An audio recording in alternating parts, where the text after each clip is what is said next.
France का Britney तट, एक ऐसी जगह जहां अटलांटिक महासागर का गुस्सा कभी कह सकते हैं कि शांत ही नहीं होता। और वहीं पर लहरों के बीच अकेला खड़ा है एक ऊंचा टावर। स्थानीय लोग उसे बुलाते हैं ला मोंटेन नोआ, मतलब काली चट्टान का टावर। नाम में ही एक भारीपन है। बिल्कुल। बस उस माहौल को एक बार सोच कर देखिए। चारों तरफ तूफानी लहरों का शोर, हवा की तेज चीखें और उस टावर के अंदर एक अजीब सी खामोशी, जैसे जैसे वक्त थम गया हो। और देखिए, ऐसी जगहों पर ही तो कहानियां जन्म लेती हैं, है ना। ये बहुत दिलचस्प है कि कैसे समुद्र के किनारे रहने वाले जो समुदाय होते हैं, उनका डर और उनका विश्वास, हाँ, वो मिलकर ऐसी किंवदंतियों को गढ़ते हैं। ये सिर्फ कोई सुनी सुनाई भूतिया कहानियां नहीं होती, ये असल में उन समुदायों के कह सकते सामूहिक अवचेतन का हिस्सा बन जाती हैं। सही बात है। और ला मोंते नोयर की कहानी तो शायद इसका सबसे सटीक उदाहरण है, हाँ, जहां एक अनसुलझा ऐतिहासिक रहस्य एक जिंदा लोक कथा में बदल गया। तो चलिए आज इसी गुत्थी को सुलझाने की कोशिश करते हैं, क्योंकि जो असली डर है वो उन तूफानों का नहीं है। नहीं। वो डर है उस टावर के अंदर छिपे एक गहरे राज का। हाँ। हमारी आज की ये पड़ताल इसी लाइट हाउस से जुड़ी उन घटनाओं की परतें खोलने के लिए है जिसने जिसने कई जिंदगियों को निगल लिया। हम्म। और इसकी शुरुआत होती है उस लाइट हाउस की सबसे बड़ी, सबसे पहली पहेली से। रक्षकों का गायब हो जाना। हाँ, वहां जो भी रक्षक तैनात होता था वो कुछ ही दिनों में बिना कोई सुराग छोड़े गायब हो जाता था। न कोई शरीर, न कोई निशान, कुछ भी नहीं। एक के बाद एक। लेकिन जो सबसे चर्चित और आखिरी घटना थी, उसने इस जगह को हमेशा के लिए बदनाम कर दिया। बिल्कुल। उस रात की घटना, एक नहीं बल्कि तीन तीन रक्षकों को एक साथ वहां तैनात किया गया था, शायद इसी उम्मीद में कि ज्यादा लोग ज्यादा सुरक्षित रहेंगे। जो कि हुआ नहीं। बिल्कुल नहीं। अगली सुबह तीनों गायब थे। और जब जांच करने वाली टीम वहां पहुंची तो जो मंजर उन्होंने देखा वो किसी के भी होश उड़ाने के लिए काफी था। क्या देखा उन्होंने? कमरे के दरवाजे खुले हुए थे, मेज पर रात का खाना वो अभी भी गरम रखा था। गरम? मतलब सब कुछ बहुत अचानक हुआ? हाँ, और कुर्सियां कुर्सियां जमीन पर इस तरह गिरी थीं जैसे कोई बेहद घबराहट में अचानक उठकर भागा हो। ये इसे मनोविज्ञान में अचानक रुकावट का संकेत कहते हैं। ये अक्सर उन अपराध स्थलों पर मिलता है जहां पीड़ित को बिल्कुल भी अंदाजा नहीं होता कि हमला होने वाला है। अच्छा। गरम खाना बताता है कि वो लोग आराम से थे, अपने रोज के काम में लगे थे। और गिरी हुई कुर्सियां दिखाती हैं कि जो भी हुआ वो एक पल में हुआ। ये किसी बाहरी अप्रत्याशित शक्ति का क्लासिक संकेत है। और एक सुराग था, एक ऐसा सुराग जिसने इस घटना को हमेशा के लिए एक डरावनी पहेली बना दिया। वो संदेश। हाँ, दीवार पर किसी ने अपनी उंगलियों से समुद्री नमक में लिखा था, वो वापस आ गया है। नमक से लिखा संदेश, ये बहुत महत्वपूर्ण है। देखिए, नमक जाहिर है समुद्र से आता है, जो इस घटना को सीधे सीधे समुद्र से जोड़ता है। लेकिन लोक कथाओं में नमक का एक और मतलब भी होता है। वो सिर्फ एक मसाला नहीं है, वो शुद्धिकरण और बचाव का प्रतीक है। बुरी आत्माओं को दूर रखने के लिए नमक का इस्तेमाल होता है। तो ये एक तरह की चेतावनी थी। हो सकता है, या शायद किसी बुरी शक्ति को रोकने की एक हारी हुई कोशिश। और सबसे बड़ा सवाल तो यही है कि आखिर ये वो कौन है जिसके लौटने से वो तीनों इतने डर गए। और यहीं से कहानी और भी अजीब हो जाती है। बात सिर्फ उन गायब हुए लोगों की नहीं है, बात उन चीजों की है जो उनके जाने के बाद वहां महसूस की गईं। मतलब? स्थानीय मछुआरों के अनुभव वो इस रहस्य को और भी गहरा कर देते हैं।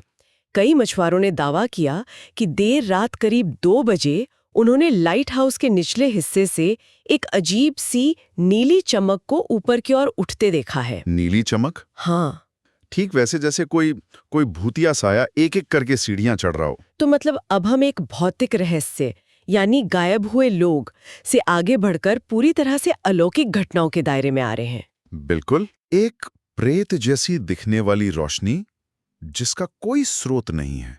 ये वो मोड़ है जहां एक सच्ची घटना एक किंवदंती में बदलना शुरू हो जाती है। और सिर्फ रोशनी ही नहीं, कई लोगों ने टावर के सबसे ऊपरी हिस्से से आती एक डरावनी आवाज सुनने का भी दावा किया है। कैसी आवाज? एक ऐसी आवाज जो किसी बुजुर्ग आदमी की लगती है, लेकिन उसमें कुछ ऐसा है जो इंसानी नहीं लगता। और वो आवाज एक चेतावनी देती है। क्या? लाइट मत बुझने दो, वो जाग जाएगा। अच्छा, तो अब देखिए कि कैसे सारी कड़ियां एक दूसरे से जुड़ रही हैं। दीवार पे लिखा वो संदेश, ये नीली छाया और अब ये चेतावनी भरी आवाज, इन सब में एक ही बात कॉमन है, लाइट को जलाए रखना। सही। ऐसा लगता है कि नमक वाले संदेश में जिस वो का जिक्र था, ये वही है जो लाइट बुझने पर जाग जाएगा। ये चेतावनी इस कहानी को सिर्फ एक गुमशुदगी के मामले से कहीं कहीं आगे ले जाती है। तो इसका जवाब क्या किसी पुरानी कहानी में छिपा है? कोई ऐसी लोक कथा जो इन सब घटनाओं को एक साथ जोड़ सके? हाँ, और ये एक बहुत पुरानी फ्रांसीसी दंत कथा है। एक ऐसी कहानी जो उस इलाके में सदियों से सुनाई जाती रही है। अच्छा। ये कहानी है एक समुद्री आत्मा की, जिसे लोग गार्सेल के नाम से जानते हैं। देखिए, लगभग हर समुद्री संस्कृति में समुद्र की किसी न किसी बुरी आत्मा की कहानी होती है जो नाविकों को अपना शिकार बनाती है। गार्सेल की कहानी भी वैसी ही है, लेकिन ये सीधे तौर पर उस लाइट हाउस से जुड़ी है। और इस किंवदंती का नियम क्या है? मतलब गार्सेल करता क्या है? नियम बहुत सीधा और डरावना है। इस किंवदंती के अनुसार उस समुद्री इलाके पर गार्सेल का श्राप है, और नियम यह है कि अगर रात के अंधेरे में लाइट हाउस की रोशनी किसी भी वजह से बंद हो जाए तो गार्सेल पानी की गहराइयों से बाहर निकलकर उस टावर में आएगा, और उस वक्त वहां मौजूद हर इंसान को बिना कोई आवाज किए, बिना कोई निशान छोड़े हमेशा के लिए मिटा देगा। मतलब वो लाइट सिर्फ जहाजों के लिए नहीं थी? बिल्कुल नहीं। इस कहानी के हिसाब से वो लाइट एक सुरक्षा कवच है, एक प्राचीन और शक्तिशाली बुरी ताकत के खिलाफ, एक कमजोर सी ढाल। और अब इस किंवदंती को उस रात से जोड़ते हैं जब वो तीनों रक्षक गायब हुए थे। हाँ, रिकॉर्ड्स बताते हैं कि उस रात एक भयानक तूफान आया था, इतना भयानक कि उसने टावर की बिजली की लाइनें तोड़ दी थीं। मतलब लाइट बंद हो गई थी। हाँ, लाइट बंद हो गई थी और अगली सुबह जब समुद्र शांत हुआ तो तीनों रक्षक वहां नहीं थे। और स्थानीय लोगों के लिए ये उस किंवदंती के सच होने का एक दुखद और भयानक सबूत बन गया। गार्सेल का नाम उस अनजाने डर को एक पहचान दे देता है, एक मकसद दे देता है। अब ये सिर्फ एक हादसा नहीं था, ये एक श्राप का पूरा होना था। बिल्कुल। तो अब सवाल ये है कि आज उस जगह का क्या हाल है? आज वो लाइट हाउस पूरी तरह से खाली है, उस पर एक बड़ा सा ताला लगा है और सरकार ने वहां किसी के भी जाने पर रोक लगा दी है। कोई उसके पास नहीं जाता। यहाँ तो कहानी खत्म हो जानी चाहिए थी, पर ऐसा हुआ नहीं। क्योंकि किंवदंतियां कभी मरती नहीं है, वो बस अपना रूप बदल लेती हैं। सही कहा। और यही इस कहानी का सबसे हैरान करने वाला हिस्सा आता है। आज भी इतने सालों बाद जब भी समुद्र में तूफान आता है, रातें अंधेरी होती हैं, तो आसपास के मछुआरे दावा करते हैं कि उन्होंने उस बंद पड़े टावर के ऊपर से रोशनी को जलते बुझते देखा है। लेकिन ये कैसे हो सकता है? यही तो बात है। ये असंभव है, क्योंकि उस लाइट हाउस में बिजली का कनेक्शन तो सालों पहले ही काट दिया गया था। अगर हम तार्किक रूप से सोचें तो उसके कुछ वैज्ञानिक स्पष्टीकरण हो सकते हैं, जैसे दलदली गैस से निकलने वाली रोशनी या सेंट एल्मोस फायर जैसी कोई वायुमंडलीय घटना। पर क्या वो बार बार एक ही जगह पर दिख सकती है? यही मुश्किल है। ये चीजें आमतौर पर एक ही पैटर्न में एक ही जगह पर बार बार नहीं होती। मछुआरों का कहना है कि रोशनी ठीक उसी जगह दिखती है जहां लाइट हाउस का लैंप हुआ करता था, और ये हमेशा तूफानी रातों में ही दिखती है। तो ये कोई प्राकृतिक घटना नहीं लगती। ये निरंतरता ही इसे किसी प्राकृतिक घटना से अलग करती है। यहीं पर कहानी वापस अनुमान और किंवदंती के दायरे में आ जाती है। तो फिर ये क्या है? इसके दो मतलब निकाले जा सकते हैं। एक संभावना यह है कि ये उन गायब हुए रक्षकों की आत्माएं हैं जो आज भी उस टावर में फंसी हुई हैं और दूसरों को उस खतरे से आगाह करने के लिए रोशनी जलाने की कोशिश कर रही हैं। हाँ, या शायद उस बुरी ताकत को दूर रखने के लिए एक हारी हुई कोशिश।